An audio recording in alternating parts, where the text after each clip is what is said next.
Hello students, welcome to knowledge academy. कैसे हैं आप सभी? सर्वे भवन्तु सुखिनः की अभिलाषा रखते हुए आज का टॉपिक हम डिस्कस करेंगे। यह टॉपिक जॉन लॉक की political philosophy social contract theory से संबंधित है। एग्जामिनेशन की दृष्टि से निश्चित ही इम्पॉर्टेंट है। But first of all I would like to say that please like, subscribe, share and motivate channel for new updates. It will be beneficial for you for the sake of knowledge. Examination में जो question generally पूछ लिए जाते हैं उनमें समझौता सिद्धांत यानी सामाजिक समझौता सिद्धांत के अतिरिक्त लॉक का नाम किस सिद्धांत से जुड़ा हुआ है विवेचना कीजिए, या राज्य की स्थापना के लिए सामाजिक समझौता किसके बीच होता है, इसके संबंध में लॉक का क्या मत है उल्लेख कीजिए। इस तरह से क्वेश्चंस आ जाते हैं। यहाँ पर मैं आपको बताना चाहूंगी कि सामाजिक समझौता सिद्धांत के अतिरिक्त लॉक का नाम प्राकृतिक अधिकार के सिद्धांत से भी जुड़ा हुआ है। लॉक के अनुसार प्राकृतिक अवस्था में व्यक्तियों को जीवन, स्वतंत्रता तथा संपत्ति के अधिकार प्राप्त थे। लॉक के द्वारा प्रतिपादित मानव स्वभाव की अवधारणा एवं प्राकृतिक अवस्था से संबंधित क्वेश्चंस भी आ जाते हैं। ये सभी क्वेश्चंस जॉन लॉक के सामाजिक समझौते के सिद्धांत से संबंधित हैं। Locke's social contract theory plays a significant role. Students, Hobbes की भांति लॉक ने भी मानव स्वभाव की व्याख्या की है। यह जो आंसर है आपको first of all heading mention करनी होगी, मानव स्वभाव की अवधारणा, human nature according to Locke. इसमें आपको बताना होगा कि हॉब्स ने मनुष्य में केवल प्राकृतिक प्रवृत्तियों को देखा, जबकि लॉक उसके मानवीय गुणों पर बल देता है। लॉक के अनुसार मनुष्य की प्रमुख विशेषता बुद्धिमान तथा विचारवान प्राणी होना है।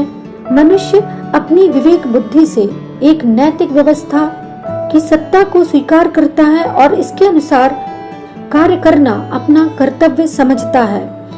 लॉक ने ऐसा माना है कि मनुष्य स्वभाव से एक सामाजिक प्राणी है तथा पारस्परिक सहयोग, प्रेम, दया, सद्भावना इन गुणों के आधार पर दूसरे व्यक्तियों के साथ संबंध बनाते हुए या अच्छे संबंध रखते हुए अपना जीवन व्यतीत करना पसंद करता है।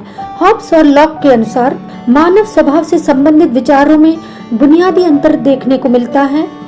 इसे ऐसे भी कहा जा सकता है कि हॉब्स और लॉक के मानव स्वभाव संबंधी विचारों में बुनियादी अंतर है।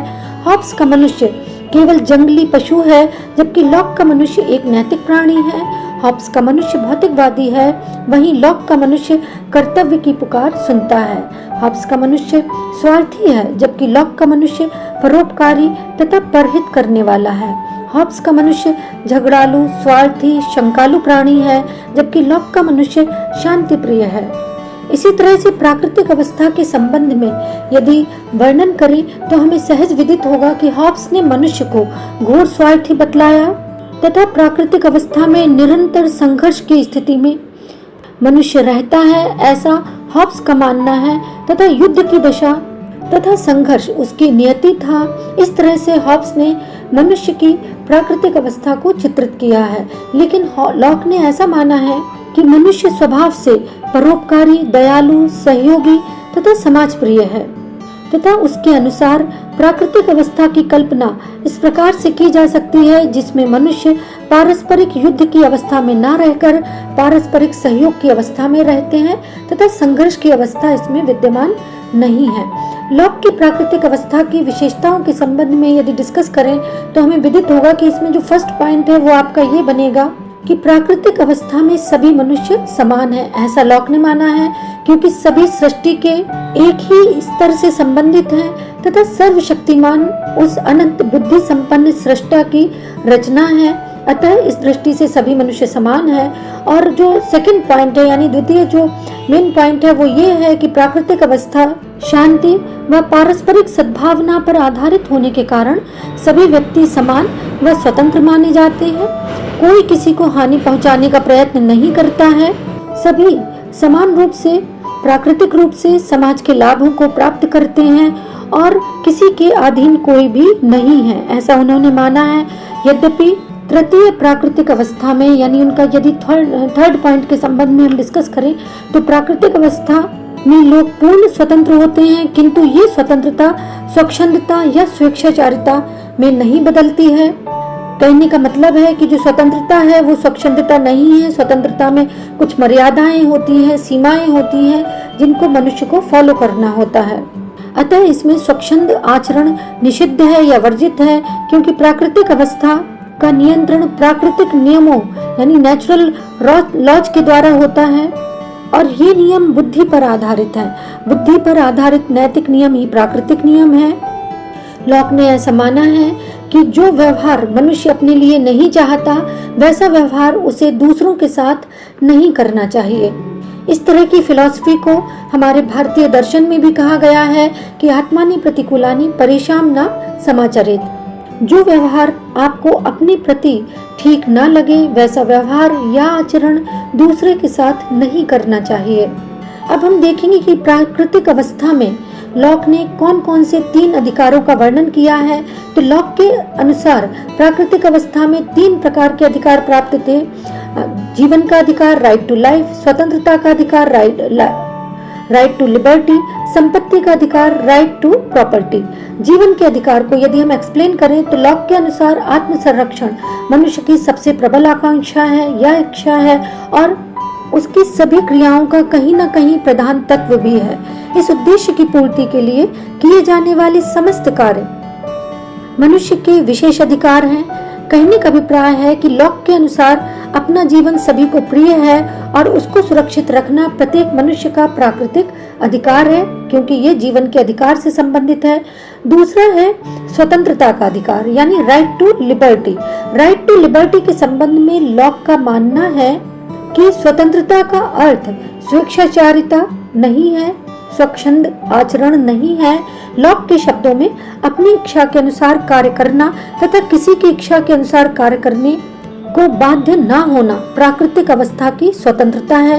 यानी मनुष्य अपनी इच्छा के अनुसार कार्य कर सकता है, लेकिन कोई दूसरा व्यक्ति उसे किसी कार्य को करने के लिए बाध्य नहीं कर सकता है, लॉक ऐसा कहते हैं।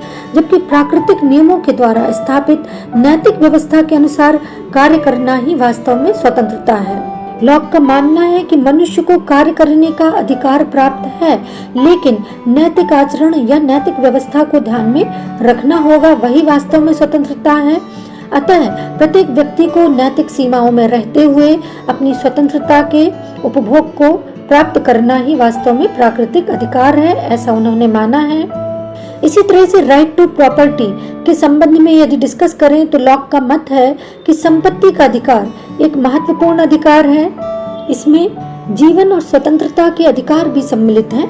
लॉक ने ऐसा माना है कि जिस चीज को मनुष्य ने अपनी शारीरिक श्रम के द्वारा प्राप्त किया है उस पर उसका प्राकृतिक अधिकार है, यानी उन्होंने शारीरिक श्रम को महत्वपूर्ण माना है।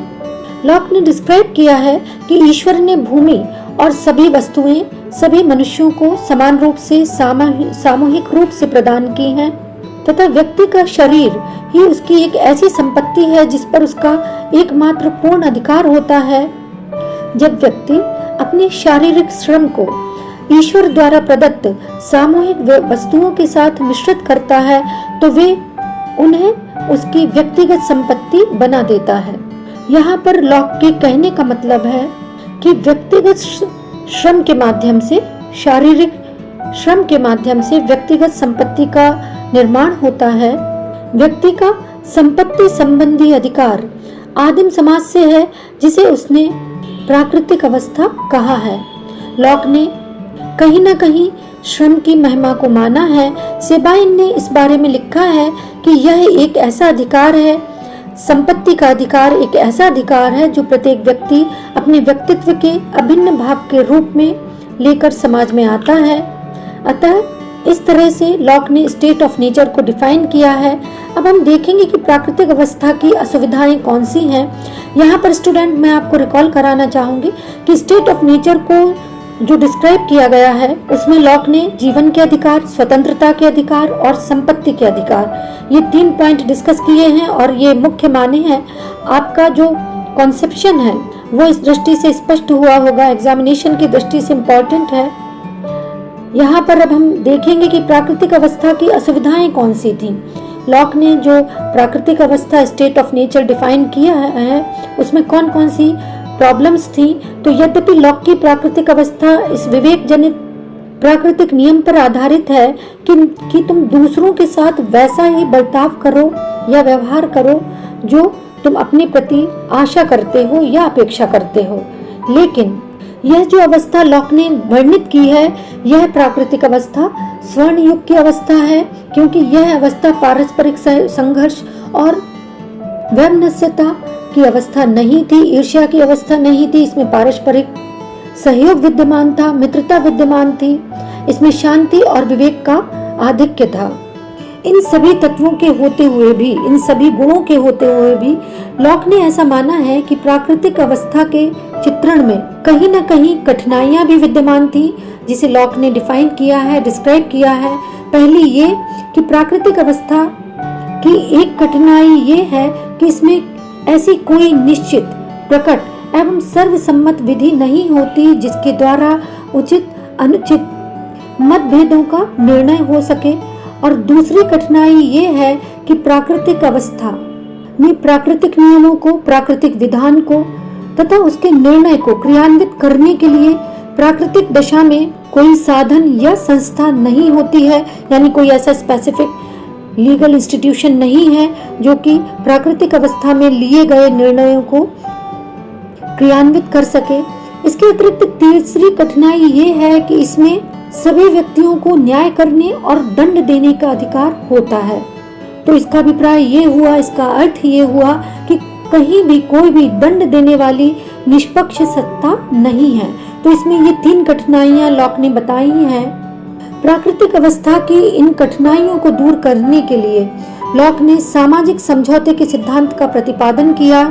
लॉक ने ऐसा माना कि प्राकृतिक अवस्था की तीन असुविधाओं, कठिनाइयों को दूर करने के लिए मनुष्यों ने एक सामाजिक समझौते का मसौदा तैयार किया। इस संबंध में यह ध्यान देने योग्य है कि लॉक के अनुसार राजसत्ता की स्थापना मनुष्यों के पारस्परिक भय से छुटकारा पाने के उद्देश्य से नहीं होती, वरन प्राकृतिक अवस्था में रहने की कुछ कठिनाइयों के निवारण के लिए की गई थी। आई होप प्राकृतिक अवस्था यानी स्टेट ऑफ नेचर से संबंधित जो कॉन्सेप्ट है वह आपका क्लियर हुआ होगा। इसमें से कौन कौन से क्वेश्चंस बनते हैं वो भी आपको समझ में आए होंगे। That's all for today. Please take care of yourself. Thank you for being with me.